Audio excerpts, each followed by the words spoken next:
बिस्मिल्लाहिर्रहमानिर्रहीम। आज का जो हमारा लेक्चर है इसमें हम लोग देखेंगे कि रियल लाइफ में अगर एलसीएम और एचसीएफ यूज़ हो तो हम लोग उस क्वेश्चन में फ़र्क करते हैं कि क्यों इसमें हम लोग एलसीएम यूज़ कर रहे हैं और इसमें हम लोग क्यों एचसीएफ यूज़ कर रहे हैं। तो इसके लिए हम लोग एक्सरसाइज 1.3 का क्वेश्चन नंबर 1 पढ़ते हैं। Arif and Asif attend a weekly event. Arif attend every 84 days and Asif attend every 126 days. If they both attended today, after how many times will they attend it together? अभी देखो ये कह रहा है कि आरिफ और आसिफ दो बंदे हैं, वो मतलब एक वीकली प्रोग्राम चल रहा है। आरिफ मतलब हर 84 दिन के बाद आता है और आसिफ हमारे पास 126 दिन के बाद आता है। और बोलते हैं आज मतलब वो दोनों इकट्ठे थे तो नेक्स्ट कितने दिन के बाद ये फिर इकट्ठे होंगे।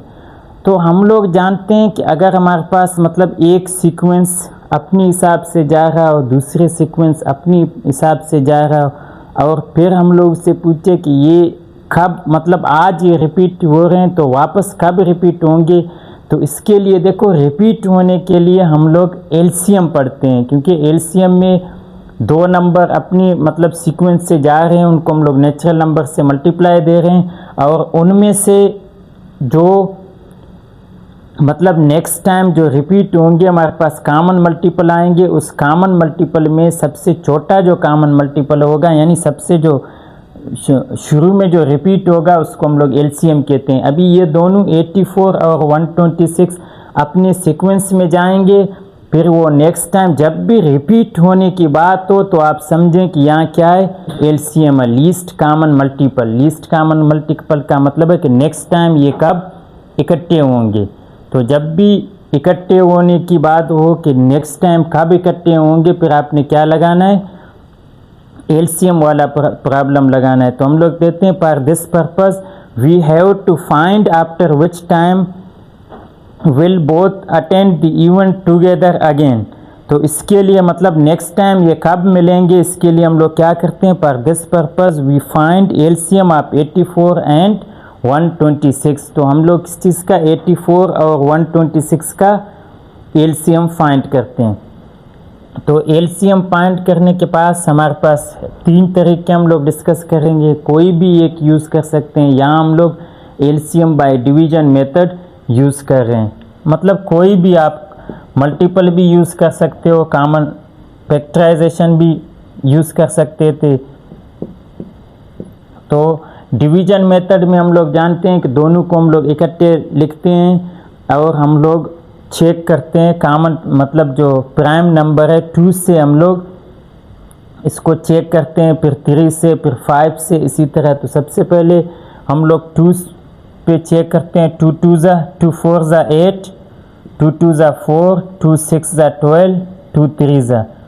फिर हम लोग देखते हैं 2 से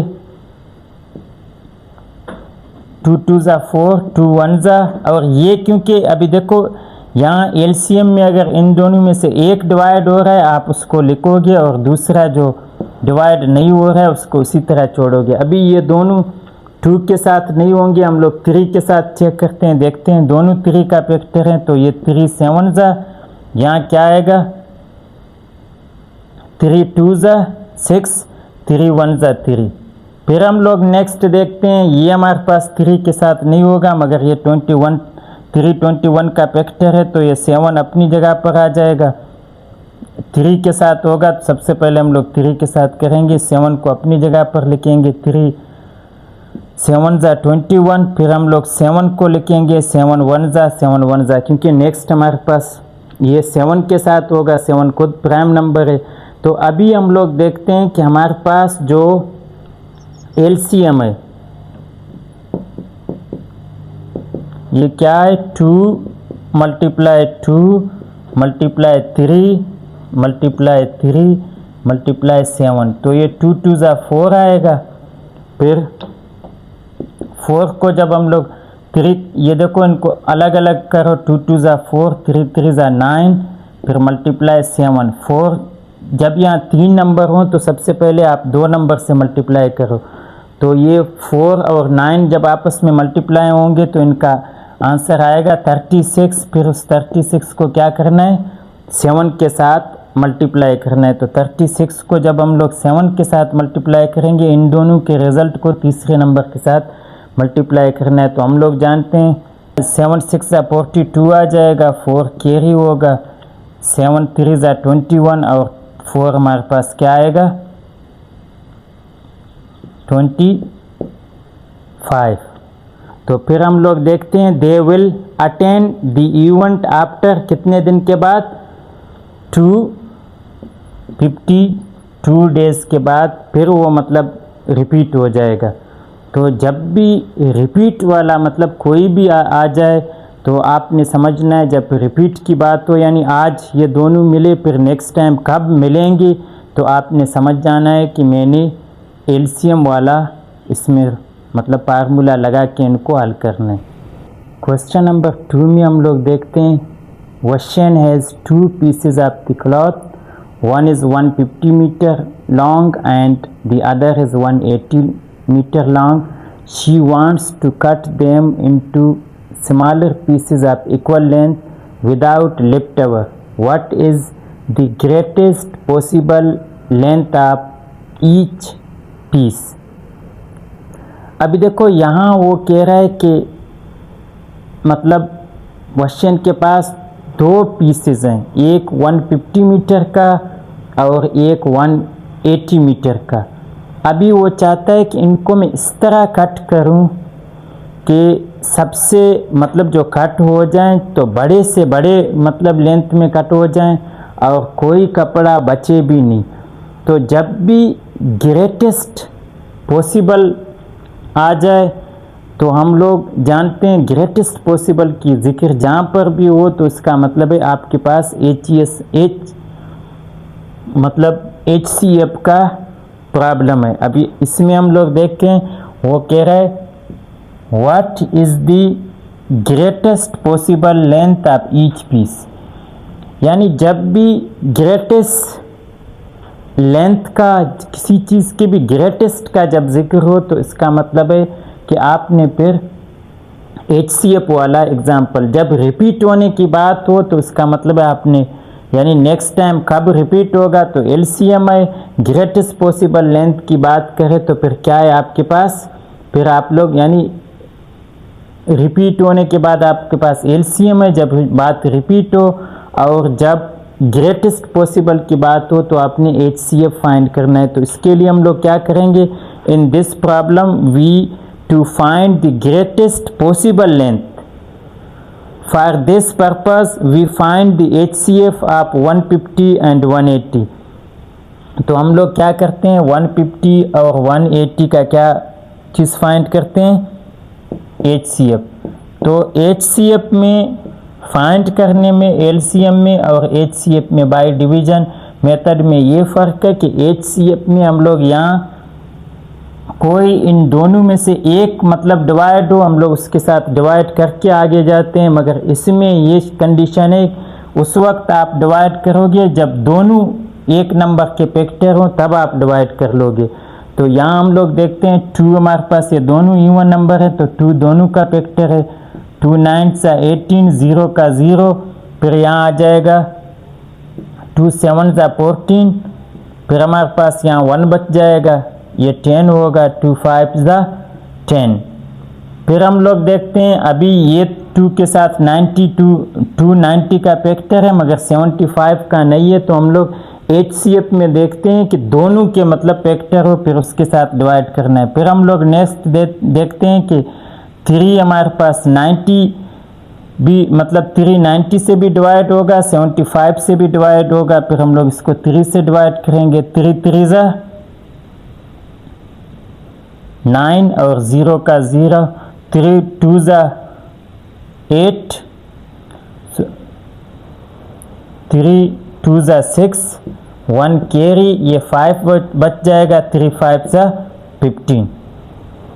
अभी हम लोग देखते हैं ये तो 3 के साथ मतलब 3 के साथ या 33 के साथ डिवाइड हो सकता है कम्प्लीटली, मगर 25 नहीं होगा। तो हमें HCF कहता है कि दोनों के साथ डिवाइड हो तब आपने डिवाइड करना है। तो फिर ये यहाँ हम लोग फिर नेक्स्ट प्राइम नंबर यानी 5 के साथ इनको डिवाइड करते हैं, क्योंकि 5 के साथ दोनों डिवाइड हो रहे हैं।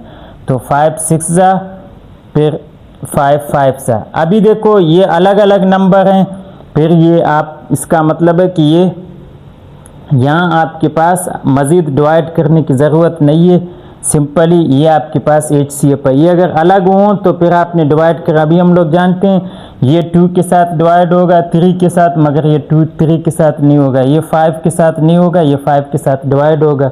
फिर जो हमारे पास HCF है ये किस चीज़ की बराबर है, 2 × 3 × 5। तो 2 3 ज़ा 6 6 5 ज़ा 30। तो 30 देखो अगर हम लोग अभी इसको 30 के साथ डिवाइड करें तो हमारे पास 30 वो बड़ा नंबर है जो 180 को भी डिवाइड कर सकता है, 150 को भी डिवाइड कर सकता है। तो सवाल क्या था, what is the greatest possible length of each piece. तो हम लोग लिख सकते हैं डी, देखो यहाँ उसने क्या कहा है, ग्रेटेस्ट लिखना है, तो हम लोग लिखते हैं ग्रेटेस्ट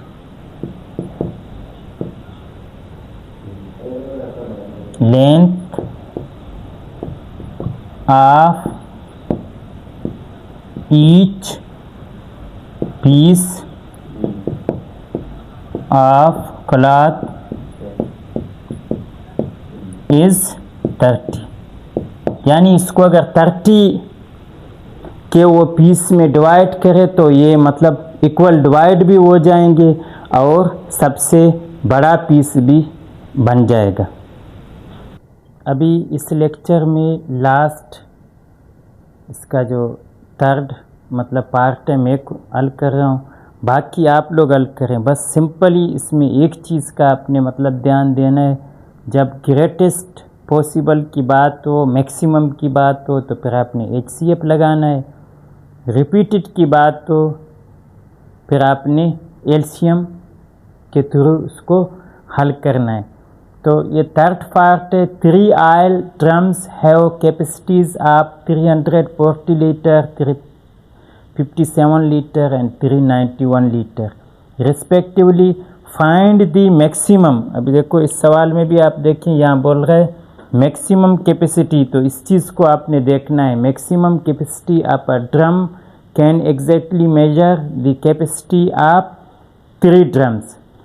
अभी ये कह रहा है कि मतलब हमारे पास 3 ऑयल ड्रम है वो कैपेसिटी, मतलब 3 ऑयल के ड्रम हैं, उनमें ये कैपेसिटी है कि एक में मतलब 340 आ सकते हैं, एक में 357 आ सकते हैं, एक में 391 आ सकते हैं।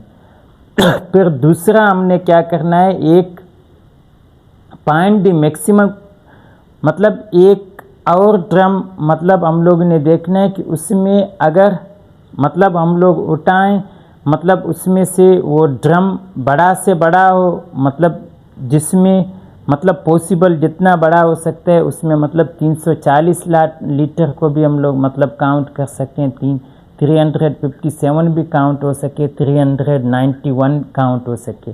तो यहाँ जब मैक्सिमम कैपेसिटी की बात कर रहे हैं तो हम लोग क्या करते हैं, in this purpose we find the greatest possible capacity of a drum.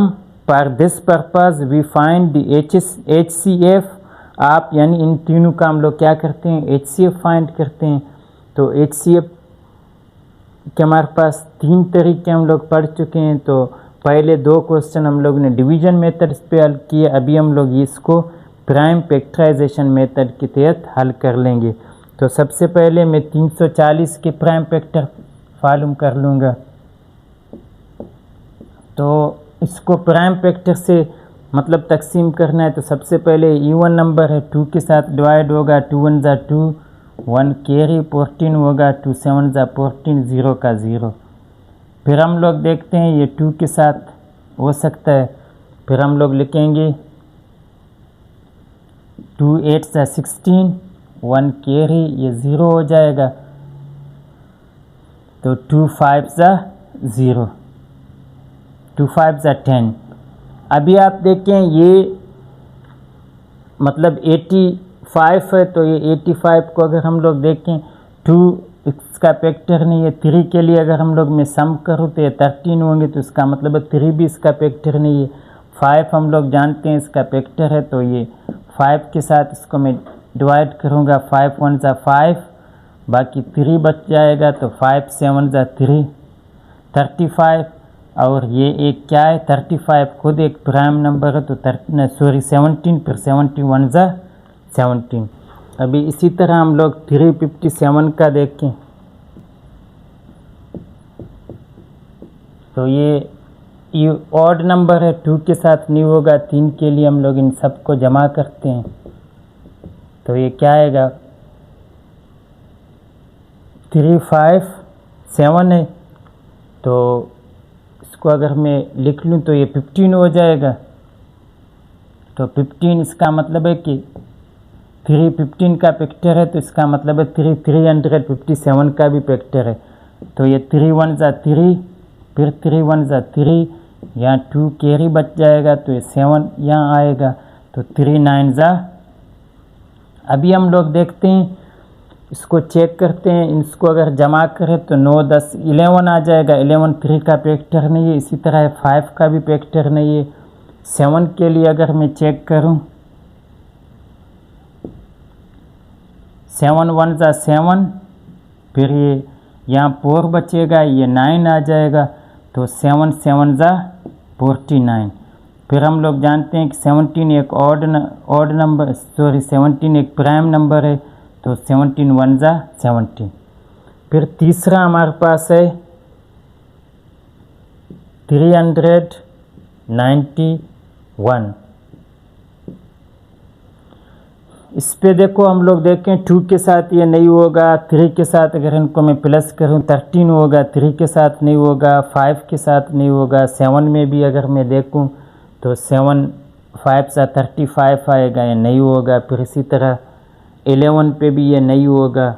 फिर हम लोग नेक्स्ट हमारे पास 11 के बाद 17 है। 17 पे मैं अगर देखूं तो ये 17 1 ज़ा 17, 17 2 ज़ा 34, तो यहाँ 5 बच जाएगा और 5 कैरी है, 1 आ जाएगा।